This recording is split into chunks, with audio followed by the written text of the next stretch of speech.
এস্তোনিয়ার আকাশে রুশ যুদ্ধবিমান দেখে এতটা ভয় পাবে ন্যাটো তা হয়তো ভাবেননি পুতিন নিজেও। পোল্যান্ডে ঝাঁকে ঝাঁকে যুদ্ধবিমান পাঠাচ্ছে ন্যাটোভুক্ত দেশগুলো। ইউক্রেন সীমান্তবর্তী দেশটির আকাশে টহল দিচ্ছে ফ্রান্স যুক্তরাজ্যের যুদ্ধবিমান। মাটিতে চলছে দুর্ধর্ষ মহড়া।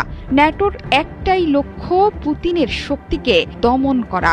এমনকি রাশিয়ার মুখোমুখি হতে প্রথমবারের মতো পোল্যান্ডের আকাশে টহল দিয়েছে ব্রিটিশ যুদ্ধবিমান।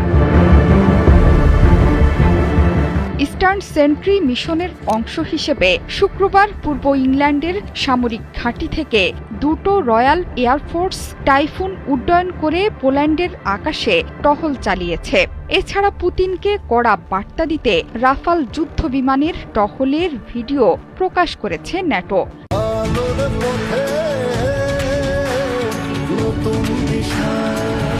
রাফালের সাথে টহল জোরদার করেছে পোলিশ সহ মিত্র দেশের যুদ্ধবিমান। ইউক্রেনের পশ্চিমাঞ্চলে রুশ বিমান হামলার পর পোল্যান্ডের সীমান্তে নিরাপত্তা জোরদার করেছে ন্যাটো সদস্যভুক্ত দেশগুলো। পোল্যান্ডে ব্রিটিশ যুদ্ধবিমান টহলের মিশন নিয়ে বার্তা দিয়েছেন ব্রিটিশ প্রতিরক্ষা মন্ত্রী জন হিলি। তার মতে এই মিশন স্পষ্ট বার্তা দেয় যে ন্যাটোর আকাশসীমা সুরক্ষিত থাকবে। সাম্প্রতিক কর্মকাণ্ডে ন্যাটোর আকাশসীমায় সবচেয়ে বড় অনুপ্রবেশ বলেও উল্লেখ করেছেন এই মন্ত্রী। ন্যাটো জানিয়েছে বর্তমানে ডেনমার্কের দুটো F-16 যুদ্ধবিমান, একটি ফ্রিগেট, ফ্রান্সের 3টি রাফাল যুদ্ধবিমান এবং জার্মানির 4টি ইউরোফাইটার জেট অংশ নিয়েছে এই মিশনে।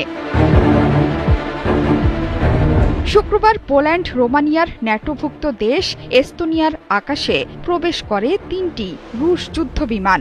এগুলো বীর দর্পে ফিনল্যান্ড উপসাগরের ওপর টানা 12 মিনিট শত্রু দেশের আকাশে অবস্থান করেছিল।